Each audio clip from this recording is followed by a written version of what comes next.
Sameer, hi, good to have you with us. How have you been? Very good. How are you doing?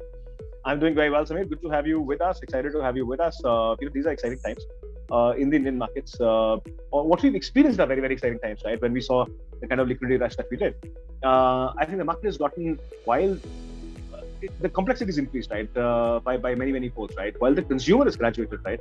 I think we are in the midst of a phase which is there's a lot of tentativeness in this current phase, right? The indicators are very very strong, the aspirations are very strong, the consumption possibility and appetite is very very strong, right? But liquidity seems to be a concern, and this conversation becomes very important in that context, right? Because the rules of the game from here on are going to be very different, right? You in your capacity as an investment banker at Candle Partners are looking at many, many companies, right? And you're interacting with a lot of investors as well, right? So this conversation is going to, we're going to largely try and cover all of that in the process, right? Talk a little about founders, talk about a little about markets, and talk a little about, how investors are looking at some of these things, right? But before we do that, I'd love to start this conversation with a quick round of introduction. If you could do that, it'd be a great start. Sure. So, I represent this company called Candle Partners. We're an investment bank based out of Bombay. Largely work in select sectors, which is pharma, healthcare, consumer, retail, uh, uh, and a little bit of course, the new media, and Sure. now the entire D2C space. And also a bit now into the SaaS space. Interesting. Uh, we're a small team. We're a 9-member team, but completely focused on private equity and M&A fundraising. Advisory, and very recently we also started a small practice where we advise some family offices Interesting. in whenever they are looking at. So what has happened is we are a relationship based bank, right? Right. So a lot of our clients would have had strategic exits in the process. So we don't want to lose out on that relationship, but part of the corpus is parked towards the angel investment. So Interesting. we actually associate with them, help them in that process, and help them invest into startups. And in the Okay. process, we'll also put in the money because we need to have skin in the game when we are advising. Super, super. A lot of hats, Samir, at the same time, right? And but interesting, right? Samir, I'm going to dive into this conversation straight up, right? Now, what do you make out of the current situation, right? I mean, we're seeing a global tightness, right, of sorts. Fed, for example, has continued to increase interest rates. RBI is essentially following the suit, right? Inflation is something which has become a problem. We have a war going on in Iran, and that's something which has a very clear effect on the commodity markets, right? It's a complex sort of a seed, right? For a market which is capital starved like India, startups have become so much more important the last 2.5 years, right? Requirement of capital has become just so much more important because our traditional banking ecosystem, has been very traditionally sort of designed in many ways, right? For growth, you require risk capital, right? And we've always been slightly more starved, right, as far as that is concerned, because of a low savings base and so on and so forth, right? It's a very tricky situation, right? If you want to have, say, like the number of unicorns that we can aspire to sort of achieve, right, and the employment, more importantly, that we want to achieve through this, through the startups, so on and so forth, right? This is a very, very complicated condition, right? What do you make out of this, right? I mean, is this something which is here to stay? It's going to define, how, for example, DNA gets structured of organization going forward, which is actually good, right? Because you're going to be more cautious in terms of, what capacities are you building and responsibility from a founder standpoint. Or do you think this is a temporary aberration? Eventually, we'll go back to, the path that we've seen in a 2020 sort of a phase, right? Which is high liquidity, high growth, very quick momentum, spending more to acquire customers. What's your sense of it? What do you make of it? So whatever we're discussing now with some of the companies we are advising or some Sure. of the investors, I think what we saw during the entire COVID phase was a complete blip, right? I mean, activity just picked up, and Right. deals just went into a frenzy, and valuations were, we can go to the extent of saying valuations were insane, right? At some point in time. Right. I think all that is coming back. What happened during COVID was a lot of people moving online, a lot of people consuming online, right? Right. All that seems to have slowed down a bit with COVID going off. You have more and more people stepping out. You have more and more people resuming normal life. So your that inflection point is sort of dipped. So you are seeing growth sort of. I won't say there is no growth. The hyper growth phase which was there during COVID is sort of rationalizing, is what we are seeing. So what is happening on that accord is the hockey stick growth which you are seeing is sort of rationalizing. That is number one. Now a lot of companies raise capital when they were on that hockey stick growth, right? So the multiples were high. You were able to raise funds very, very quickly. You were okay to spend because funds were okay with growth, right? I mean, you were growing exponentially. So Sure. your cost, people were okay with, spending more on acquiring customers and Right. stuff. Right. Now with liquidity drying up and the growth being rationalized, I think we are seeing liquidity tightening. We are seeing more and more funds asking companies to conserve cash. Sure. We are asking them, people are going to the funds, are going to the extent of saying that, it's okay to grow slow, but let's conserve cash because we don't know how the next 6 to 9 months are going to be. Right. So that's a clear indication. I think it's good for the ecosystem. It's good if people start thinking of profits. Sure. It will only help in longer gestation of some of the businesses. Wherever capital raising, I feel, is becoming tough. So there will be a lot of guys who've raised capital, but it's difficult to raise too. I see, and we've already seen phases of consolidation, right? You'll see larger guys lapping up these companies. It achieves two purposes. It achieves the purpose of, on the companies which can't raise funds, where investors will get some liquidity, and companies who are strong, it sort of helps them buy growth, right? So if there's a larger company, say doing like an ARR of say $50 million, and there are companies floating in that $5 to $10 million ARR, and if it's fitting well in the platform play,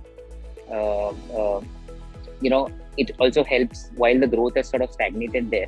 An acquisition and an inorganic can benefit them in that sense. So wherever we are seeing, wherever it's tough to raise capital, I think you will see some level of consolidation as long as the product profile is good. Interesting. So it's some very interesting points and very important points that's highlighted in the process, right? I think what you're possibly, alluding to is that, we had that moment of aberration, and I think we're going to go back to the normal, right? Now that's an interesting observation, right? And for a market which is as large and as diverse as India is, and as, say for example, penetration still continues to be a challenge, right? We're still halfway there. But there are certain systemic challenges, right? And I'd love you to reflect on that, right? For example, we've become, in the last 2.5 years, we've become an information first economy, right? And that was largely because people are consuming from just 2 or 3 or 4 screens, right?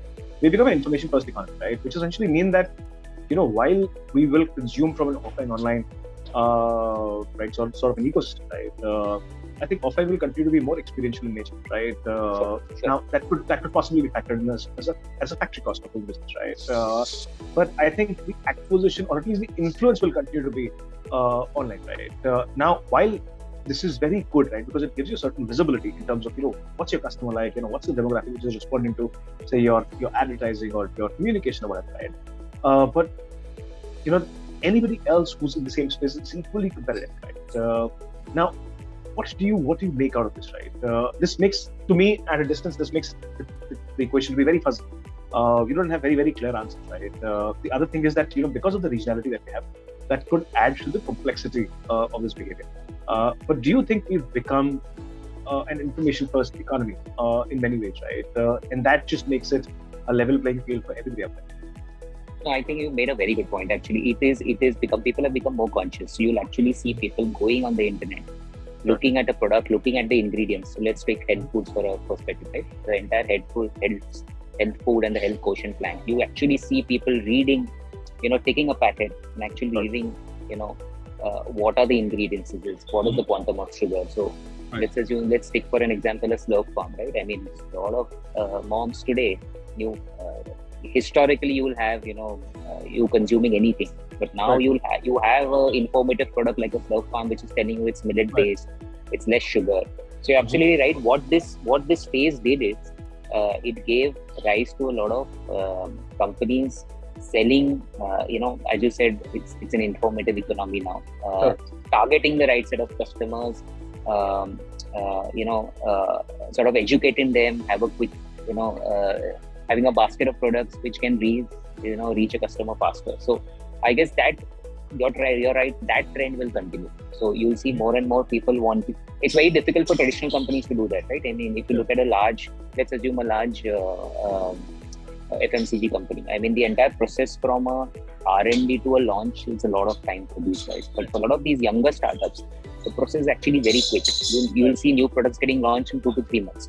You're actually seeing that. And this is a problem which even the larger guys have anticipated. They're saying that in our ecosystem, we can't do that. So I guess what you're hinting on is absolutely right. You'll still see that phase of people coming online, buying just because there are a lot of these innovative, informative startups which are floating around. which are giving you the product which you wanted, which was never there offline. But what is happening is even these guys are now saying that when a customer steps out, I don't want to lose that customer, right? Just because the guy is not buying online and he's stepping out and going to a store, let me have that product there also. So that's why most of these guys are now looking at an omni-channel kind of Interesting strategy. Super. Sameer, I'm going to move into discussing more about the KPIs, right? Now, like I said, right, 2020 has been a very interesting phase. We're getting back to normal in many ways, right? I think as an ecosystem, we've been designed to sort of go back to the normal, right? Because there's just so much of, for example, job creation, and that's essentially how we calibrated our businesses, right? In that sense, it only becomes important to go down that route. Now, what I would love to understand is, what's the shift in KPIs that has happened, right? And considering that we're going back to normal, considering that this liquidity crisis, right? What are the key KPIs, right? For example, from what we saw early in 2020s, what's the shift right now? Which are the KPIs that have become just so much more important, right? I mean, you alluded to some of that, unit economics and much more, right? I would love you to cover some specific points here, right? For example, unit economics, right? Or addressable market, for example. Now, these are certain very key KPIs that have to be looked at, right? And the growth with those KPIs. What is the shift that you're seeing? I think the TAM generally remains the same. I think the total addressable market per se will remain the same. I think a lot of emphasis, as I highlighted earlier, is going towards unit economics, customer acquisition costs. At what price are you acquiring customers? It's fine to acquire a customer, but at what price? What is the lifetime value of that customer? I think it's extremely important that you don't overspend. And if you're overspending, then there is a certain LTV attached to that. And most importantly is, when are we going to achieve profitability? I think that's extremely critical for most of these guys now and most of the funds at the cost of growth. Right. Interesting. So now talking about LTV to CAC, right? Now this is something which has been the most debated, possibly metric out there, right? I think everybody wants to understand, especially in the investing ecosystem, right? Now, you're in a unique position to sort of answer this, right? One, as an investment banker, because you're representing a lot of these companies out there. Second, you're also sort of representing a lot of family offices, possibly coexisting, right? In some of these ways. Now, LTV to CAC is essentially, of course, that's a metric which is out there, right? Now, because of this entire information overload, right? Because, like I said, right, it's a level playing field for everybody. That essentially means discovery is going to be just so much more faster, right? So whoever is more efficient on the content side of it is able to communicate and outreach, right? And marketing also within that. So the discovery is going to happen much faster, right? The fragmented market is going to kind of reduce, right? What that means is that the abnormal profitability or the possibility of having that abnormal profit zone, as we call it in finance, right, is going to be so much more lesser. Which means that everything is going to get commoditized very, very quickly, right? Innovation is going to come key. How do you see that? And does LTV to CAC still stand relevant? Because the goalpost will keep shifting and it's going to shift much more faster than what we anticipate. What's your sense of what do you think? So LTV and CAC, in case of innovation and new products, yes, there's a phase where that doesn't apply because you're acquiring, when you sort of innovated and launched a product, your entire focus first is to get the customers on board. But as the product matures and as you grow, I think that's going to be a very important matrix. Sure. So while there is product innovation and while there is a new product launch which is happening, and your emphasis after spending a lot of time on product development to get in customers. So initially your CACs can be high, but at some point in time, once you win that customer, it's very important that the guy stays with you.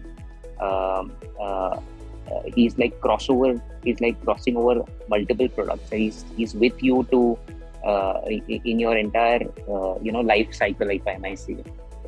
Today he will start with you with one product, but you want to ensure that the guy is there with you for at least 2 to 3 years, where he's in your subsequent launches, he's going to be part of your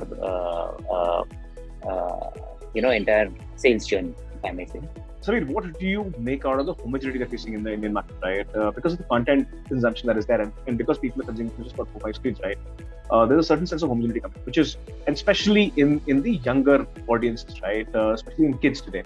And this is something which is good in many ways and also bad in many ways, right? We've continued to enjoy this. We've continued to, this is so. For example, this demographic diversity has created a lot of micro opportunities, right? But when you're a homogeneous market, these are very, very institutionalized large opportunities, right? Which require a lot more funding and so on and so forth, right? To capture that market. Speed becomes very, very critical in the landscape. So how do you see this shift that is now becoming very constant in the Indian markets? What's your sense of it? So you're talking about companies now having targeted sort of No, I'm talking about the homogeneity, right? So, for example, consumer homogeneity that is coming in the market, right? Now, the perspective, you could have a perspective where you're saying that gives us more visibility into what kind of consumers are there, but that also means that there could be a complicated environment, right? Because there's a homogeneity in the market. I mean, you could answer it your way, the way you want to sort of. Sure. No, so just to get the question right, are you talking about the various I'm saying, is one large market a good thing, or many markets is a good thing? That's what I'm saying. Okay.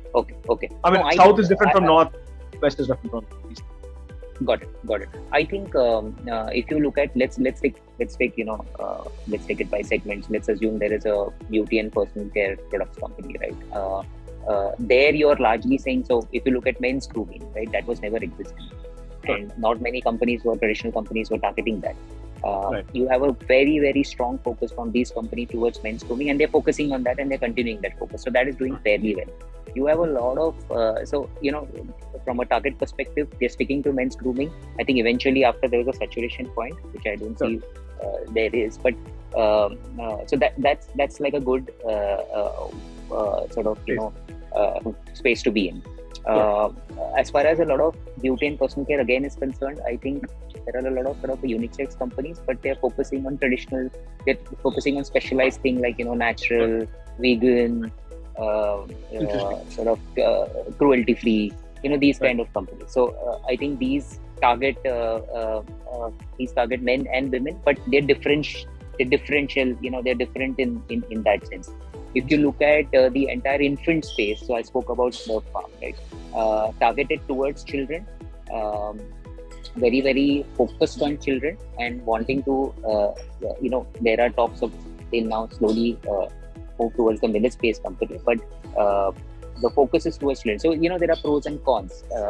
You can start very, very focused and concentrated and then create a platform and then grow from it. So a lot of men's grooming companies can eventually make an M-Coffee today, or say a Bombay shaving company, right? You're focused on men today, but as you grow, you can create that into a platform and then become like a unisex kind of a company. Interesting. I think that's a very interesting point that you highlighted to me, right? Because I think essentially what you're saying is that India is a massively underserved market, right? And when you're in an underserved market, homogeneity helps because it helps you communicate better, right? And it helps you communicate faster and acquire customers faster, right? Then the ROI is very good, right? I think that's a great point that you. That's a great point that you. And you've seen that Ashu with the entire men's grooming, right? It was never existing. You and me were part of that, right? I mean, we've never seen a company focused on men's grooming, but now you have one, right? I think we continue to question.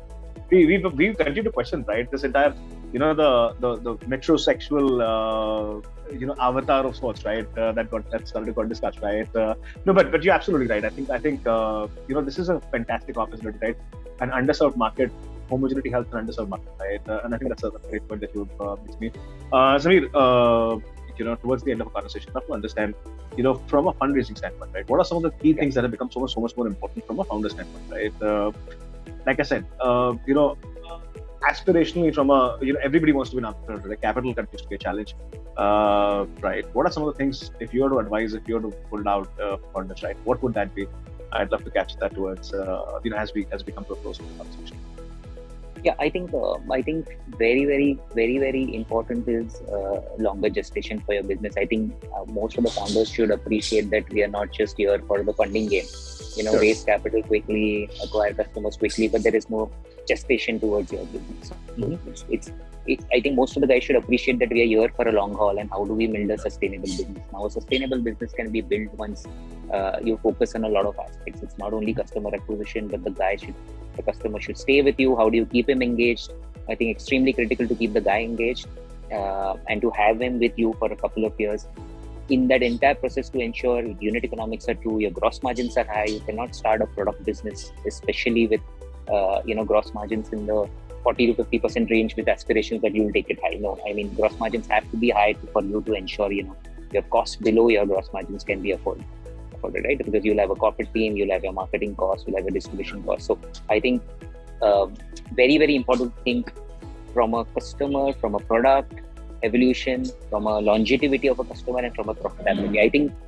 I think more and more, I think consumers, founders need to be sure that once we start up something, we should be able to sail in that journey. Unlike a case where, go berserk and then have a stop. Because what is happening now is you've gone berserk and now you're slowing down, which is also not a great Right. place, right? I mean, Right. it's not a great position even from their perspective because they were on a high. Right. Interesting. That's an interesting point and important point that you highlighted, Sameer. Sameer, how important has granularity become in this market, right? From a founder's sense. So if you were to give out advice to a founder, right, what would that be? How important does sharpness become? I mean, of course, you're expected to be sharp, right? But in a market which is as dynamic as we are in, right, as difficult and complex as it is, right? How important is granularity in the entire space? Very important. Very, very important. I think it also just shows the amount of thinking he's done, and it will go a long way in sort of not only convincing the investors, but also sort of staying long.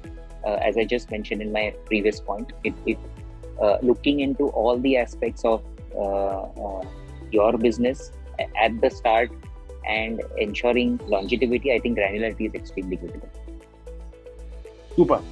Sameer, this was an absolutely fantastic conversation, right? I loved every bit of it. Some very interesting points that you kind of highlighted in the process. Look forward to having you with us much sooner, right? And I think,